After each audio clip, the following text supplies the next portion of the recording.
Exact sir. ఇలాంటిది డబ్బుల వల్ల రాదు, పెద్ద పొజిషన్ వల్ల రాదు. సో ఒక నటుడికే వస్తుంది అవకాశం. అదొకటి మాత్రం అదే. అందుకనే మనకు టెలివిజన్లో ఇంతవరకు మన దగ్గర స్పెషల్లీ తెలుగులో ఏ టెలివిజన్ కళాకారు కానీ ఏ టెక్నీషియన్ కానీ ఇంతవరకు ఏ రకంగానూ మన ప్రభుత్వం నుంచి ఏది కూడా మనకు హెల్ప్ఫుల్ దాని గురించే ప్రయత్నం చేస్తున్నాం. ఇప్పుడు సినిమా ఇండస్ట్రీ వస్తే రాగానే సినిమా ఇండస్ట్రీ ఏ ప్రభుత్వం వచ్చినా ఏ రాష్ట్రాలు మారినా కూడా ఏదైనా కూడా రాగానే సినిమా మీదే పడతారు. సినిమాలు వాళ్ళకు అంటే నేను తప్పు పట్టట్లేదు ఎవరిని, కానీ రాగానే గుర్తింపు వాళ్ళకు ఉంటుంది. ఇప్పుడు వాళ్ళ గవర్నమెంట్ అదే అంటున్నావు, సినిమా ఇండస్ట్రీ రెవెన్యూ ఎంత ఇస్తుందో almost TV and television industry revenue ఎంత ఇస్తుంది, ఎంప్లాయ్మెంట్ ఎక్కువ ఇస్తుంది. ఇంకా మోర్ దెన్ సినిమా కన్నా ఎంప్లాయ్మెంట్ మనకు ఎక్కువ ఉంది. సినిమాకి వెళ్ళేవాడి కంటే ఇంట్లో కూర్చొని టీవీ చూసేవాడే. మనకు ఒక ఇవాళ దాదాపు హైదరాబాద్లో 30-40 సీరియల్స్ పైన ప్రొడక్షన్స్ ఉన్నాయి. ఒక ప్రొడక్షన్లో 50 మంది పనిచేస్తారు. ఒక 50 ఫ్యామిలీస్ బ్రతుకుతాయి డైరెక్ట్లీ. ఇండైరెక్ట్లీ ఒక 50 ఫ్యామిలీస్ సపరేట్, అంటే ఒక ఛానల్లో పనిచేసేవాళ్ళు అనుకోండి, అడ్వర్టైజింగ్ ఏజెన్సీస్లో పనిచేసేవాళ్ళు, అంటే రిలేటెడ్ టు దిస్. అంతేకాకుండా మనకి ఇక్కడ గవర్నమెంట్కి ట్యాక్సెస్ చాలా పోతుంటాయి. అంటే మనం యూజ్ చేసే పెట్రోల్, డీజిల్ కానివ్వండి, ఇక్కడ ఫుడ్ అంటే మెస్లు ఏదున్నా సరే it is all related to గవర్నమెంట్కే కదా. ఈ రకంగా ట్యాక్సెస్ పోతుంటాయి వాళ్ళకు. మరి ఇంకా గవర్నమెంట్ మనం పట్టించుకోవట్లేదు. అంటే ఇక్కడ film Nagar part 1, film Nagar 2, Chitrapuri కానీ అన్నీ ఇచ్చారు. టెలివిజన్కి ఒక టీవీ నగర్ లేదు. ఒక మనకి ఏమైనా జరిగితే ఒక ఆరోగ్యశ్రీ కార్డులు లాంటివి లేవు మనకు.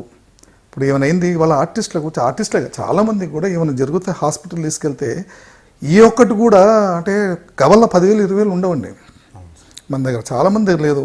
అతి కష్టం మీద జాయిన్ అవ్వాలొద్దా, కొంతమంది వెళ్తే ఏమి టెస్ట్ చేయించుకుంటే ఏం బయటపడుతుంది ఎందుకులే అని అలా సాగదీసే వాళ్ళు చాలామంది ఉన్నారు మన దగ్గర.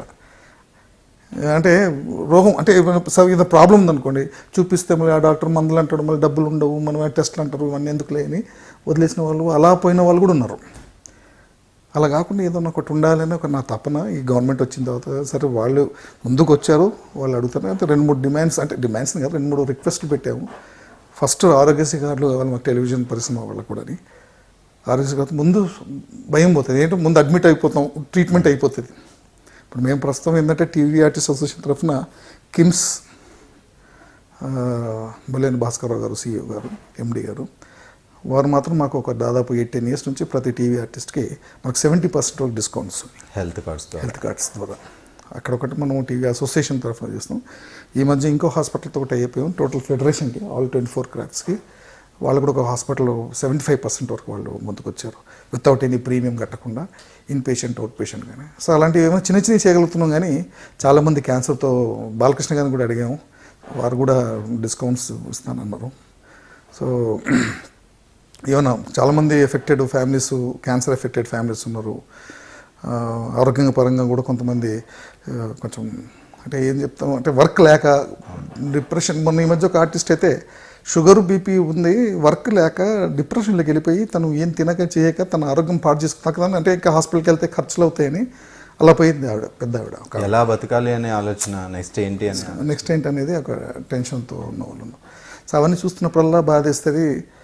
నేను వచ్చి ఏంటంటే ఇండస్ట్రీలో నాకు పేరెంట్స్ సపోర్టు, పాప అమ్మ నాన్నగారు చూసుకున్నారు కాబట్టి నాకు అదొకటి అదృష్టంగా భావిస్తాను. అదృష్టవంతుడిగా నా బ్రదర్స్, మా పేరెంట్స్ ఇన్ని సంవత్సరాలు తర్వాత ఇన్కమ్ స్టార్ట్ అయింది మాకు. స్టార్టింగ్ డేస్ అంతా నో ఇన్కమ్. అది ఒక పని చేయాలి, అందరికీ ఉపయోగపడేది. ఎవరు ముందుకు రానప్పుడు ఫస్ట్ మీరు ముందుకు వచ్చినప్పుడు మీకు ఆ ఇన్స్పిరేషన్ ఎక్కడి నుంచి స్టార్ట్ అయింది? యాక్చువల్ మా పేరెంట్స్ ఇద్దరు కూడా సోషల్ సర్వీస్ బాగా చేసేవారు. ఇద్దరు పొలిటీషియన్స్, బ్లడ్లోనే ఉంది అది. ఇద్దరు పొలిటీషియన్స్ కూడా, మా మదర్ ఫాదర్ ఇద్దరును. నేను ఇండస్ట్రీ రావడం కూడా చాలా విచిత్రంగా జరిగింది. నేను కాలేజ్ చేస్తున్న రోజుల్లో బాగా అల్లరి చిల్లర చేసేవాళ్ళం. కాలేజ్ ప్రెసిడెంట్గా చేసేవాళ్ళం. ఎక్కడ సార్ పుట్టింది పెరిగింది? ఇక్కడే హైదరాబాద్, పక్కా ఓల్డ్ సిటీ.